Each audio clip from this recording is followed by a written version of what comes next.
is StarTalk, Cosmic Queries Edition. And I got my co-host, Chuck Nice. Chuck. Hey, Neil. What's happening? It's good to have you, Chuck. It's nice to have you there. It's always a pleasure to be here. So today we're going to talk about Oumuamua. Oumuamua. Is that a new Disney film? Oumuamua? What? And I only know about it from just what I've read. I don't think much beyond that about it. So we bring in one of our experts at large. Of course, we've got Natalie Starkey. Natalie, welcome back to StarTalk. Hi, Neil. Hi, Chuck. It's really good to be back. Nice to see you both again. And you're an expert on like stuff that's not planets in a solar system. Yeah, I know a fair amount. Fair characterization? I know a fair amount about planets, but yeah, I like comets and asteroids. I like the smaller bits and bobs of the solar system. I mean, the stuff that could render us extinct one day. Maybe, but hopefully not, if we know enough about these things. So if there's a comet, Natalie, headed towards Earth, that's not good for you if that happens. No, that wouldn't be great. But actually, it would be, if we could divert it away from Earth and then get a sample of it and bring it back for all the scientists who want to study these things, then that would be great. Wow, so you're going beyond Bruce Willis. You don't just want to save the Earth. You want to get some science done while you're doing it. Why not? You know, we might as well. That. You know, there's enough of us here doing this science that I think, we could learn an awful lot if we could actually go and grab some sample. While you save humanity and civilization, can you bring back a sample from my lab? Right, exactly. It's a bit of a different movie. It's a different movie. That's a completely different movie. Yeah. So, Natalie, you have the title of cosmochemist. Yes. I didn't even know you could have that title. And how many other people know that that's even a title or something to aspire to who are in school? And you know what? I didn't know it was something you could do when I was younger. I had no idea. And I actually went through my degrees, which were in geology, and then ended up doing a PhD in geochemistry, essentially, looking at volcanoes, old volcanoes in the Arctic. And then it was doing, after that, when I became kind of what I would consider a proper scientist, where I'm working for money and I'm getting paid to do science, that I became a cosmochemist, because I just turned my geochemistry into studying rocks from space. So I was looking at, comet and asteroid samples.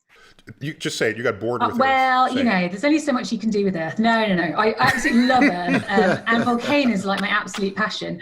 But when I saw this job advertised that was working on samples from the Stardust mission, which was a NASA mission to collect samples from a comet, I was absolutely fascinated. So it was a steep learning curve for me, because I'd never studied asteroids or comets or anything like that before.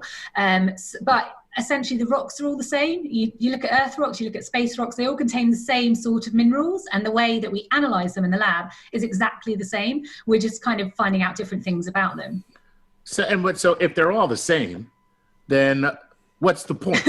Like, what? Why? We're in space just like every other celestial body is in space, and Chuck, we're all made of the same stuff. Why are you studying? Chuck, that reminds me of, it was Jon Stewart on his show back when he did The Daily Show. He says, NASA has, I think it was Jon Stewart. He said, we went to Mars and we've just discovered water on Mars for $1 billion. We discovered what comes out of my faucet.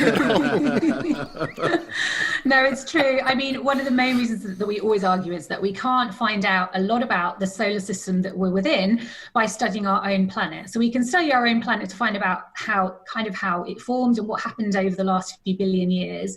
But we actually can't go back in time that well, because we've got plate tectonics. So our surface is constantly changing, which means that we've sort of lost that really old history about our own planet. Whereas if we go into space... Wait, just to be clear, when you say constantly changing, you mean on a geologic time scale. Definitely. So I think millions of years. There's no plate tectonics.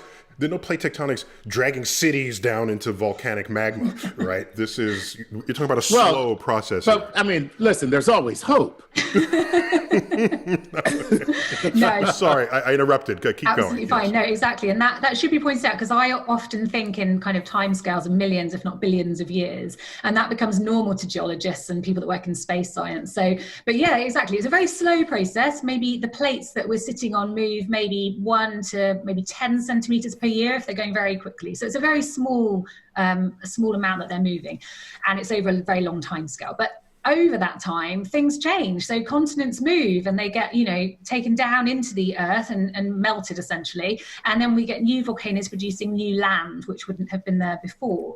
But it's a problem because it means if we want to go back 4.5 billion years to when our planet first was born and became a planet, it's very hard to do that with the rocks that we have on Earth because they don't really sample all of that history. But if we go to asteroids, for example, they pretty much haven't changed since they formed. So they've gone through a little bit of processing. But what we'll say is that they're essentially the same as when they formed 4.5 billion years ago. So by studying them, we can understand a lot more about all the planets and including Earth. And we can find out things about, even how life got to Earth. That's one of the ways that we can find out those answers. So studying space rocks is really, really valuable. And getting samples on Earth is also really valuable.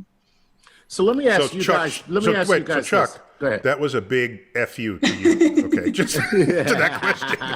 I just want to make that clear. Well, no. I think there's got to be Chuck. There's got to be some reason. That makes sense. Well, speaking of that, though, when you look at this, since we are constantly having a makeover here on Earth, and you're getting these snapshots from these, kind of frozen in time pieces that are out there. When it comes to those pieces, and this is for both of you, is most of that floating out there, asteroids, these fragments, are they kind of like space, to use a word like Natalie, is that space rubbish? Is that detritus? Of you. Is that like the waste of what's left over in formation, or is that the remnants of something cataclysmic? So it's a bit of everything, really. So it depends which objects you... Wait, Natalie, he just accused you of studying rubbish. Well, just want to make yes, that and some of it is, essentially. It's the leftover building blocks of the planet. So many of the asteroids are the same as the planets, and they're the same objects as when they formed, but the planets have then grown so large that they've undergone their own processing. So you take any of the large rocky planets, they've all, what we say, differentiated into layers because they've got so big that they've melted their insides, and actually the iron minerals have sunk to the middle of them, and the silicate, the lighter minerals, are all on the outside making a crust. So they're very complicated. They've actually been processed a lot, whereas the asteroids are much smaller. So on the whole, they didn't do that. So they're sort of the leftover building blocks. And some of them... But Natalie, we think of rocks as being heavy. Yeah. And you're describing them as being light floating to the top. Yeah. So please explain that. So it's all relative. Yeah, just for those of you listening, don't try to go floating with rocks. That's all. Right. That's what, Yeah. That's how to make sure the body doesn't float back up. Yeah, You attach exactly. rocks to it. And it's one of the reasons we're on the surface, in fact, because, you go to the center of our planet, which you can't do physically, but we know what's down there by studying rocks from space and by using geophysics and earthquakes to figure out what's down there. We know the center of our planet is very dense. It's made of iron and nickel, so it's very dense and heavy. And then as you move outwards, you get lighter and lighter elements as you go. And then you eventually get to an atmosphere, which is obviously made of a very light elements like oxygen and nitrogen and things like that. Now that happens on almost every planet that you find. So there's definitely this kind of relative gradation in terms of the density of the elements that you find.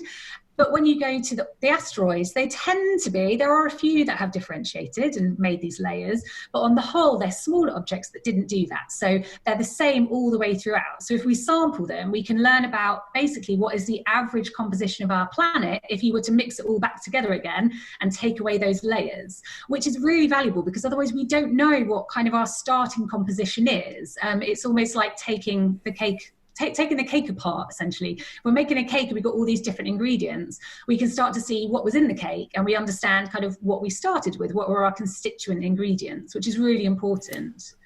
Okay, so I got a question for you. So the astronomical community, discovered an object named Oumuamua that apparently came from outside of our solar system and was passing through. So everything you just said would give us no insight into that object. presumably, because it's not from this solar system. Yeah, so one of the great things about space is that we think, well, basically we have laws of physics and we think we understand some of those pretty well. And so we expect that if we go to another star system outside of our solar system, we expect things to be pretty similar. Now we know that stars can differ and therefore their temperatures and their sizes differ, and the things that are around them, the planets and the objects that orbit around them, could be very different to what we have here. But we expect on the whole things to be pretty similar wherever we go. So when we go to the very edge of our solar system, what we find there is the comets, which we haven't really spoken about yet. We've spoken about the asteroids, the rocky parts of our kind of the leftover building blocks of the planets. But when you go to the comets, they're very light. So these are usually made of very light elements, but they do contain rock dust, but they also contain a lot of ice in them, which could be water ice, it might be carbon dioxide ice, all sorts of different types of ices. So carbon dioxide ice, we're familiar with that as dry ice, right. People will call it that. Yeah. All sorts of things out there. So we've got lots of cold materials because these objects are really, really far from the sun. In fact, some of them are so far from the sun, we've never seen them. They're in the supposed Oort cloud, which is a hypothetical thing because we've never seen it, but we think that there must be a lot of icy objects out there, which are probably quite small. We don't think there's anything the size of a planet out there because we haven't seen it yet, and we probably should have if there was something very large out there. But on the whole, these objects are quite small, quite cold, and they formed basically at the start of the solar system. They formed as soon as the sun formed, and they're basically a part of this cloud that the sun formed from, a little sample of an interstellar cloud, essentially. Now, these things are very loosely gravitationally bound to our sun because they're so far away. So what can happen with these objects is that sometimes they actually get ejected from the solar system. And this is one option for what Oumuamua might be. It might be a rogue comet from another exoplanetary system that's been basically knocked out of its orbit, sitting far away from its sun, and it just kind of got thrown into the hinterlands of interstellar space and lost and not bound to any star gravitationally, and so just starts, traveling through interstellar space forever and ever and ever until it maybe passes through another solar system without even realizing that solar system's there. Wow. So it's basically a vagabond. Yeah. Yes. That's cool. Yeah, and this is made possible because at the outer reaches of the solar system, the sun's gravitational grip is only very slight on these objects, so it wouldn't take much to dislodge one from the grip of our solar system. It can be dislodged by a passing planet. So in our solar system, Uranus or Neptune can pass, as they orbit around the sun, they can pass these objects and literally just push them out gravitationally, or actually within the galaxy, a passing star passing by our solar system can actually gravitationally pull these objects away. They're just so far from the sun that they really aren't held on very well. They're really loosely within our solar system at all. Oh. Now, we're going to take a break in a couple of minutes before we get to the cosmic queries part of this. But tell me how Oumuamua got named. So it was spotted actually almost by chance by a telescope in Hawaii called PanSTARRS. It's got a really complicated acronym, and I can't remember what it stands for. I never can. It's a really complicated one. But anyway, it basically by chance found this object out. But just to be clear, PanSTARRS is the acronym, not Oumuamua. No, exactly. No, PanSTARRS is the telescope acronym. So because it was found by a Hawaiian telescope, they thought they would give it a Hawaiian name. And I think O is the first part of it, which means loosely means scout or messenger in Hawaiian. And then the Muamua means kind of like a visitor from the distant past. So it's kind of giving us that idea. So it's here doing reconnaissance. I get it. They named it exactly what it's supposed to be named. Right. This is nothing more than an alien reconnaissance mission checking us out. Okay. Built into the name, Oumuamua. Right. So very cool. And does that have to be officially accepted by the nomenclature committees of the world? Yeah, so that's not its official name. It's a much friendlier name, but we tend to give any object in the solar system or anywhere, we tend to give it a kind of a code name, which would tend to be used in papers, in scientific papers that are published. So that's actually been quite an interesting story because it's had its kind of proper name changed a few times, because originally it was thought to be a comet, so it had a C title, and then it became an asteroid, so it became an A title, and then the scientists decided it came from interstellar space, so it became an I title, and then the year after it. So basically, when it was discovered. So it's gone through some name changes, but it's now currently got an I in its name. Well, just to be clear, it would be the first I. It is. So it's I1, in fact. So we label the comet C1 to C2, C3, however many have been found, and then we tell them I1. This is number 1. But there is a number 2. Wow. There is a number 2? Yeah. We will think about that after the break. We're going to take a break from StarTalk Cosmic Queries. We've got Natalie Starkey, our solar system comet expert, with us, who's answering all our questions about the solar system, its vagabonds, and especially Oumuamua. We'll be right back. We're back. StarTalk Cosmic Queries, the Oumuamua edition. And I've got Natalie Starkey here, a friend of StarTalk's. She actually is the author of our current space show at the Hayden Planetarium. The theater is closed, obviously, during the COVID shutdown, but when we reopen, you're all invited to come check it out. And Natalie, you've also written a book, Catching Stardust. Beautiful title. I love it. Thank you. Came out a year and a half ago or so, 2 years ago. And did that book sort of capture your whole sort of research life, studying the comet dust from the Stardust mission? It did, yeah. So my inspiration was the Stardust mission, because I've always been fascinated by it. And it was the first mission to collect a comet samples in space and bring them back to Earth. But then I also focused an awful lot on the Rosetta mission, which was a European mission, which didn't collect samples, but what they did instead was put a laboratory onto the side of a comet instead. So that was kind of the next best thing. They would have liked to have brought back samples, but it's really expensive to do that and technically quite challenging. We're starting to do it now with asteroids quite a few times, with OSIRIS-REx and the Hayabusa missions, but this was a few years ago now. So the best we could do was literally put a little landing laboratory on the side and do some experiments on the comet, which is just fascinating to me. So you're actually landing on these places. Right. Yeah, it reminds me, I saw this comic where there was some rover that went to Mars, and there are these aliens standing on Mars, but they kind of all look like Native Americans, right? And they say, there goes the neighborhood. The colonies come back. But anyhow, and Natalie, you have a title, let me get this correct, the Officer for Outreach and Public Engagement at the Open University in the UK. Yeah. So that means anytime we call you, you have to show up. Yeah. It's my job. Because it's in your title. Yeah. Outreach, public engagement. So I'm just going to hold you to that. Yeah, I would get them to change that, because it's almost like being like, my name is Chuck Nice. And so like, it's very difficult to be like, an ass, because people are like, because the moment I have a bad day, people are like, I knew he wasn't nice. I know. They just call you out. So now, like, you have to engage people. You have to. Yeah, you have to. I do.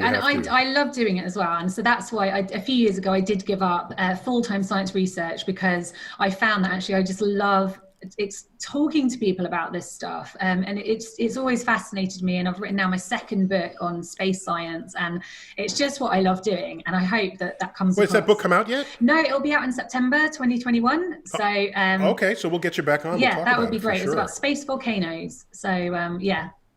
Oh, I love that. And there's no book on that. There aren't at the moment. No, there's yeah, it's going to be hopefully. And you have ice volcanoes in there as well. Yeah, so it's Fire and Ice. It's called. So I focus on all the hot volcanoes and then all the cold volcanoes as well. So now the volcano is actually on a planet. It's just not a volcano floating through space. It's not just not the vagabond volcano. Okay, so because I thought it might have been like a Oumuamua, just floating through the cosmos, spewing out stuff. That would be so weird. That would be a science fiction story's embarrassing fact, because they think volcanoes they're not actually connected to anything below.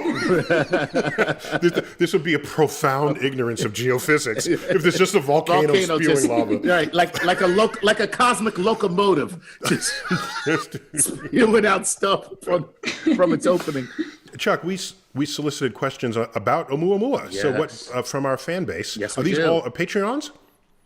If not, definitely start with them. Yes, we will always start with Patreon, and I think most of these questions are from our Patreon patrons. Well, let's do it. And so let's get right into it. And let's see here. This is Curtis Lee Zeidelhack, maybe. And he says, maybe that's his name. He says, given the extreme rarity of objects zipping through our solar system, even when those objects are homegrown asteroids or comets, what is the likelihood of another object like Oumuamua passing through in the lifetime of anyone old enough to remember this recent event?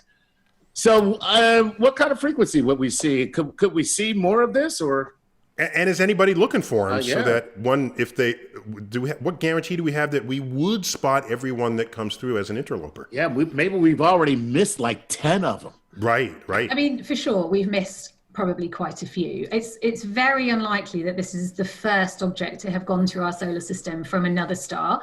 So we don't know for sure, because obviously we haven't been looking for that long. So the Pan-STARRS telescope that spotted this one, as I said in the last segment, it wasn't actually looking for it. It's looking for near-Earth asteroids. So it's part of our kind of defense system of looking about what's out there around our planet and what are the objects that are close to us in terms of asteroids and comets that might pose a risk to us in the future. Now, it doesn't look at all of the sky all the time. It can't do that. It's not designed to do that. So it looks at portions of the sky at different times. So there's a really high chance that it could just miss one of these objects completely. But over the course of time, the objects that are within our solar system, it should spot all of them, because it kind of goes around and goes around again and looks at different portions of sky. But obviously something just flying through randomly that we're not expecting and isn't on an orbit around our sun, it's much easier to miss. Plus, Natalie, most of these objects you're describing are in the plane of the solar system. So if you're going to design a search to get the most of them, you're going to stick to the plane. So if some coming from above or below, you don't have as good a sky coverage there, do you? That's very true. And actually we do, some of the comets within our own solar system don't come along that, what we call the ecliptic plane of the solar system, the one that basically all the planets are on. So all the asteroids should do, but many of the comets, what we call the long period comets, which are these ones in the Oort cloud, which sit in basically a cloud around the solar system. So you have the plane of the planets, and then you've got this kind of shell of icy objects, which are comets, basically. And when those come into the inner solar system and go via the sun, they can come in from all very different random angles and then can be going quite fast. So we do spot those as well. But the objects that are coming from interstellar space can come from literally anywhere, and they're traveling very, very quickly in relation to the objects that are within our solar system. So that's kind of the first thing, the first piece of evidence that we go, oh, hold on a minute, we don't think this is from our solar system. It's going far too quickly. It can't have been sped up by interacting with a large planet like Jupiter. It's just going far too quickly for that. In fact, Oumuamua was going so quickly that it didn't even care our sun was there. Our sun is massive. It has a huge amount of gravity. But Oumuamua just passed straight by it, and it didn't even get kind of pulled in towards it. It didn't care. It was going so quickly, and it was just chance that we spotted it. So it did bend a little bit, just not so much at all. Yeah, it wasn't going to get pulled in. It's like it took a look and then kept going. So it was on basically a hyperbolic orbit. So it's and it had excess hyperbolic velocity. So it wasn't going to get captured by our sun, as our comets and asteroids are. But spotting other ones, we just don't know, because the problem is we don't understand how many objects are lost from a solar system like ours or from other star systems outside in the galaxy. We don't know how much material is thrown out into interstellar space. We've started to make models that kind of guess at these numbers, or the volume of material, the size of material. For example, you might get comets pulled off and sent out into interstellar space.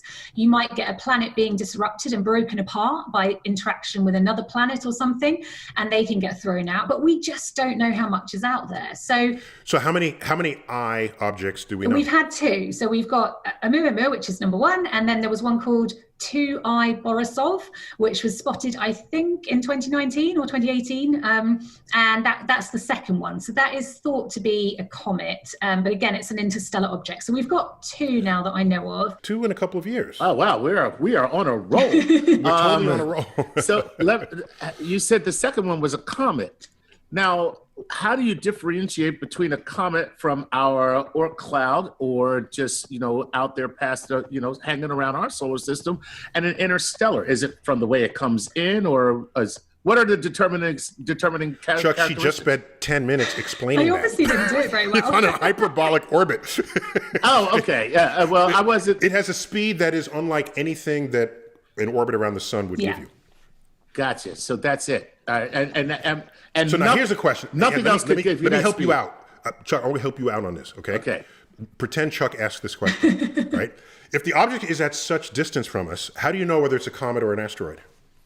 Okay, so one of the things the scientists look for when they first spotted this object was as soon as they found out they'd seen it on Pan-STARRS, they were like, we need to get some other telescopes looking at it to try and just find out a little bit more about it. It was already at this point moving away from the sun, so it was getting further and further away from us. So we had to be really quick. Because it's getting dimmer faster. Exactly, and it's already quite a small object. We think it's a maximum of maybe 1,000 meters long and maybe 100 or so meters wide. So first of all, it's quite a weird shape, but we can come back to that. But it is quite small. So trying to see these things is tricky, and it's not very bright. So trying to see anything dark in space is always tricky. It needs to reflect the sun or produce its own light for us to see it.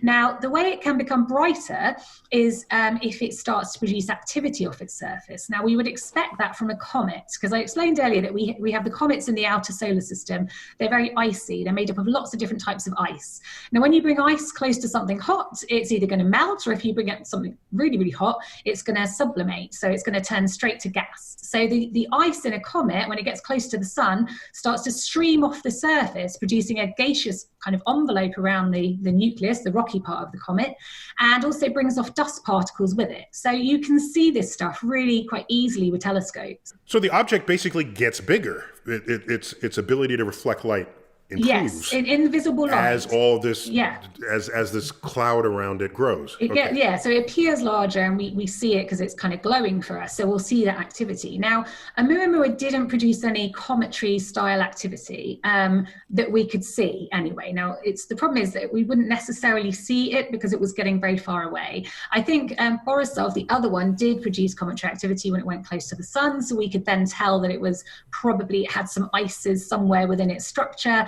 And therefore it was probably a rogue comet from another star system. But yeah, for Oumuamua, we didn't see that activity, which doesn't mean it isn't there. It just means we couldn't see it.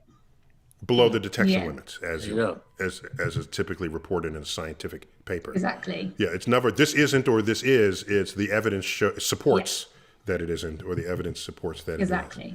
Okay. All right, Chuck, give me another question. All right, here we go. This is Philip DeWint. He says, is there any evidence that there's more objects coming our way? Or, I mean, you kind of just said that. We really don't know, but is there any evidence right now? Well, let's ask it another way. Did both of these come from the same direction? Place, yeah. Oh, that's a good question, because I don't actually know the answer to that one. I don't know where the second one actually came from. I know a lot more about Oumuamua. Now, we only know that it came from a certain region of the galaxy, but it's hard we don't know exactly where it came from, because when we try and backtrack that in time, we don't know how long it's been traveling, and the galaxy moves during that time. It could have been up there for 50 million years traveling through space, or even longer. So we don't know exactly where it's come from. We can't pinpoint it to a particular star, for example. Because the galaxy rotates, the farther back in time you want to trace it, the more you have to sort of unscramble what the galaxy had been doing to have any sense of where it was 50 million years ago or 100 million years ago. Yeah, and then we don't know when it was ejected. If it came from another star system, we don't know when it was ejected. So trying to work back where it came from is, almost impossible. And it takes about 200 million years for the galaxy to make one full rotation. So anything that you think has been in space that long, then it could not have possibly come from where you think it did, because the whole galaxy did a whole rotation on that. So yeah, it's very likely that more of these style of objects are going to pass through our solar system. They probably have been for eons, ever since the solar system formed. Equally, some of the objects from our solar system will be out there doing the same thing. When you think even about just the Voyager spacecraft now, they're just going to go out into space now and continue on. And if there's any aliens out there on other planets and other star systems in the future, they may then see those spacecraft and go, oh, what is it? Is it a comet or an asteroid? Or, oh, it's an alien spacecraft. No, it's V'ger. Oh. It's V'ger. Wow. If people saw the movie. But so, Chuck, here's the good story that we're missing here. is maybe there was a destroyed solar system and all the debris came towards us. Right. And we can just get the pieces and reassemble their monuments and temples. And Oh, look at that. Cosmic Lego. So cool. I've been doing a lot of Lego. Cosmic recently. Lego set. That would be great. With homeschooling, I'm mostly just doing exercise and Lego. So this is great. All right, Chuck, one more question before we take the next break. All right, here it is. Cameron Bishop says, I was wondering, could objects like Oumuamua be great opportunities to study the idea of panspermia? How would panspermia unfold without destroying the genetic material on impact? Not of Oumuamua, because that's not going to impact. But if we were to have an object that would impact us, how would we be able to study it like that?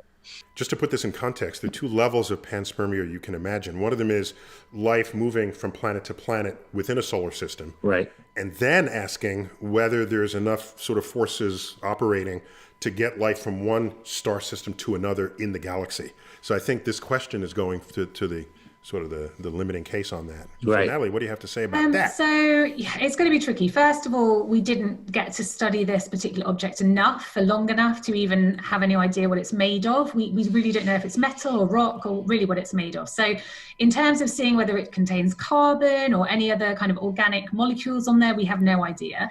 In the future, if we had enough notice that one was coming and we could study it in more detail, we would definitely need to put a mission up there to sample some of it, because we're not going to get the answer just by looking at it with telescopes. So it's pie in the sky, really. It's not a question we're going to be answering anytime soon. We're trying to do that kind of science with asteroids and comets within our own solar system.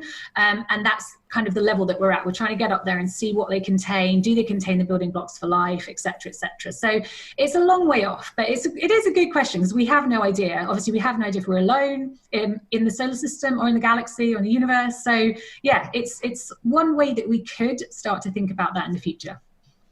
Wait, but there's another half of that question, which is, and I'll juice up the question just to get your answer.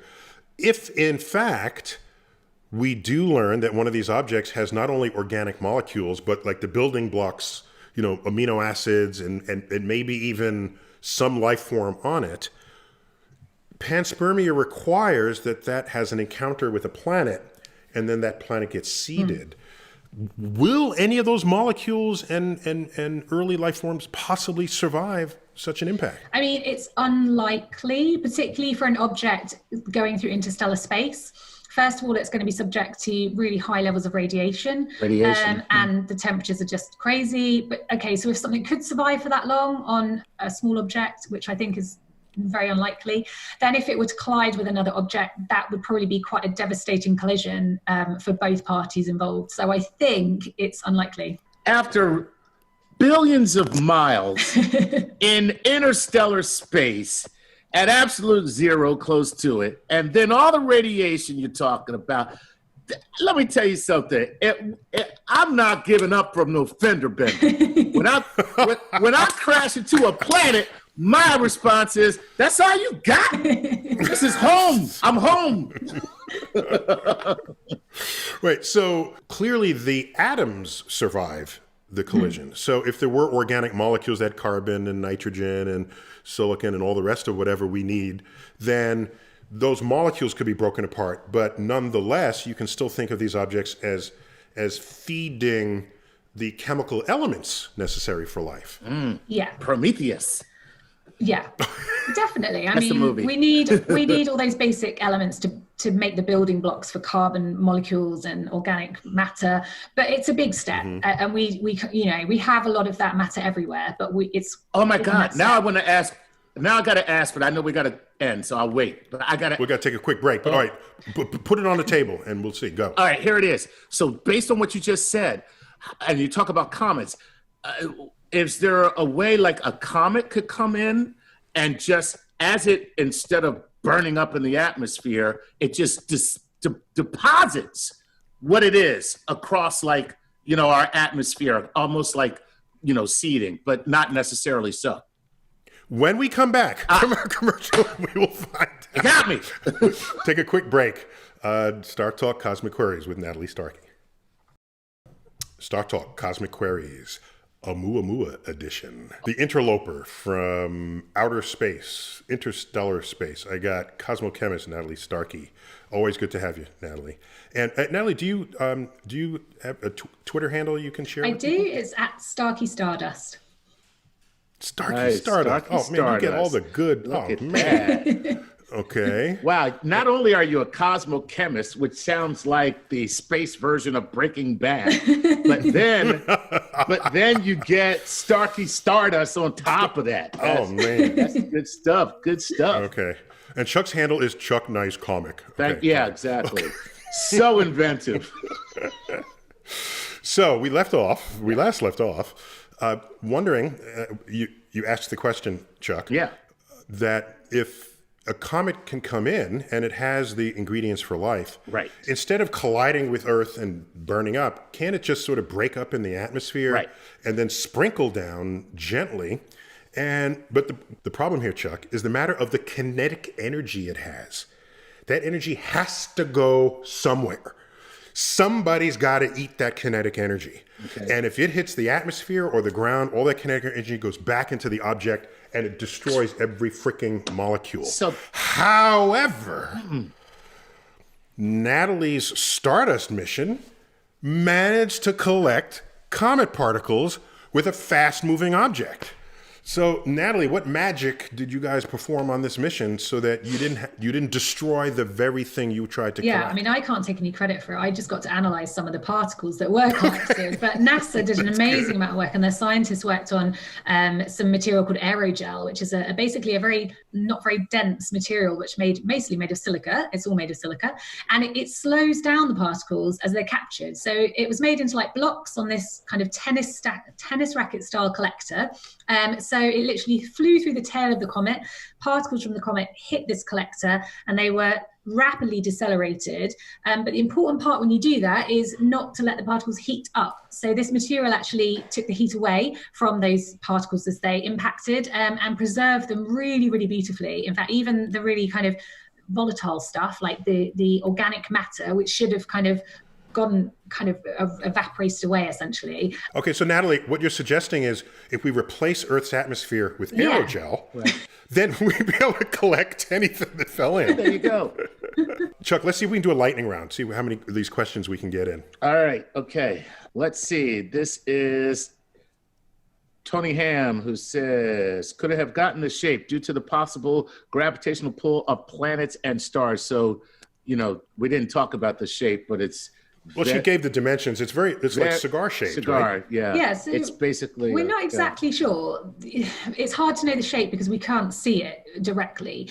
So we think it's probably quite long. It's possibly 5 to 10 times longer than it is wide, which is a really unusual shape. We've seen nothing like that in our solar system. And if it was over 5 times longer than its width, then it's a really weird shape. So it's very hard to describe how that would have come from a comet or an asteroid or another planet. It is extremely strange. It might not be cigar shaped. Some people think it might be kind of flat, almost like a disc shape. So it's basically quite long in relation to how wide it is, which is odd. But why can't it, like tidal forces have stretched it out?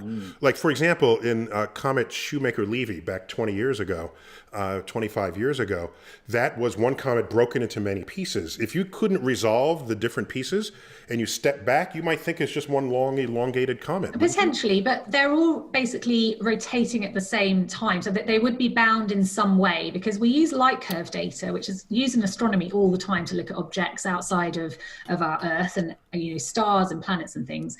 The way we do this is we look at how it reflects the light, how an object reflects the sunlight or whatever it might be, the star near it.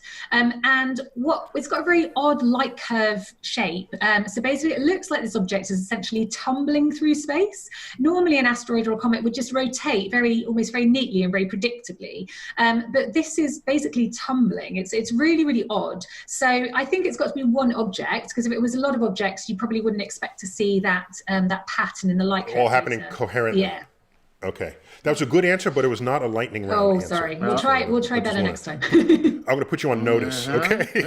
Chuck, give me another. So there are a lot of people who think that this might be some type of alien technology or some kind of masked alien craft. Philip N.I. says, Is this from another civilization? Yeah, no, it's really exciting that when this was suggested, it is a really exciting prospect. But what we've got to remember, I love the old Carl Sagan saying, extraordinary claims require extraordinary evidence. And we don't have the evidence to really strongly support the idea that this is an alien spaceship or some alien spaceship junk or something like that. What we have to do first is rule out all the more natural observations that we've made, all the more actual ideas about what this thing could be. But wait, just to be clear, your statement, we have to rule them out, is in a way, a scientific bias against it being aliens. Yes. Right? To say we have to rule out these other explanations before we accept the aliens, that's, let me not call it a bias, it's the history of this exercise shows that that's the right thing to do. Is that a fair and we way have to say to, like it? Occam's razor, we have to go with the simplest explanation first because it's usually the correct one. But once we've ruled out the more simple explanations, that it's a comet or an asteroid or a broken piece of a planet from another exoplanet, then we can start to look at the more obscure things, like is it a piece of an alien spaceship or something. But what was the most compelling evidence to even think this at all? I think the fact its shape is probably one of the hardest things to describe, but having said that, we don't really understand its shape very well. As I've said, we don't know its exact dimensions.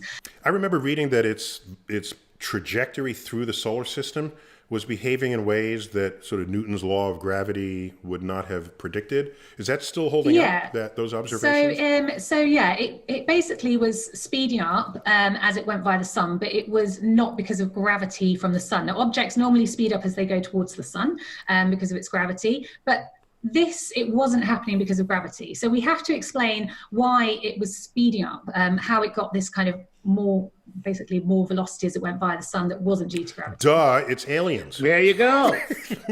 Of course. So that is a hard one to explain. Scientists are looking at that. They turned on the impulse engines. That's exactly right. Well, that might be comet jets. So this little engine it could have inside, it could be jets, basically of comet jets coming off You it. just said it's not a comet. You said it's not a comet. We It don't doesn't know have for comet sure. fuzz. So that's the problem. We can't rule it out. So I think that's what we've got to stick with simple explanations first, and we've got a lot more work to do. We're not going to do it on this comet or this object, because it's gone now and we're never going to see it again. Okay. If I could recap what you just said, it's you want to rule out every possible natural explanation. And even when you've ruled them all out, are you compelled to say that it's alien? Or might you say, I'm not clever enough to figure out what missing natural explanation I've yet to offer? Yeah, I think the latter, because it's even like, when we thought we found life in the atmosphere of Venus. Like the scientists had to work so hard to rule out all the natural things that could have been, and all the other natural things. And then they said it could be life, but they still weren't sure. And so they put that out there and said it could be. But I think we can never say for sure. Of course, the press eats it up. Press loves it, and that's always the problem with making these claims. That you've got to be really careful because then they're misconstrued by the media often. Listen, Natalie, I just need you to rule out 11,799 reasons so that we can get to alien. That's all. I'm just saying, we're all scientists here. How do we get to alien? That's a famous number now, right? 11,799, whatever. There you go. 789. Give me another question. All right, here we go. Oh, by the way, to future people 20 years from now who are listening to this podcast, just go back and read the news from January to 2021. There you go. And then you'll know where that number comes from and who Chuck Nice was imitating. Because to future people... You won't know from the imitation. who opened the time capsule. The imitation's so bad you won't know, but if you look up you'll get it. Anyway, right. Capianos. That's it. All right. I'm sure that's it, Chuck. Whatever. I'm making it. It is now, damn it. It is now. That's your name now, Capianos. Is it usual for an asteroid to have a cylindrical shape? What is the shape of an asteroid? Great question. Basically, it depends on size. And now we've gone out to the solar system and started looking at more of these objects. We found they can be loads of different shapes and sizes. So they tend to be sort of round. They tend to approximate a round shape, but they're not always. The smaller ones can definitely be sort of any shape you like, but we've not seen anything like this before. So it is really, really unusual, and it is hard to explain with natural processes, but we need to figure out some more stuff. So yeah. So what you're saying is asteroids have the greatest sort of variation in shape, and among the high variations in shapes that you have seen and measured, this falls outside of that high variation. Yeah, it's definitely at the upper end. So I know what it is. It was a vertical plug in the throat of a volcano, and it shot out. Okay, and it was actually a weapon coming through space, and so the Volcanoes in Space movie now has a new way it can have attack ships. Okay, I like that one. Okay, I like that one.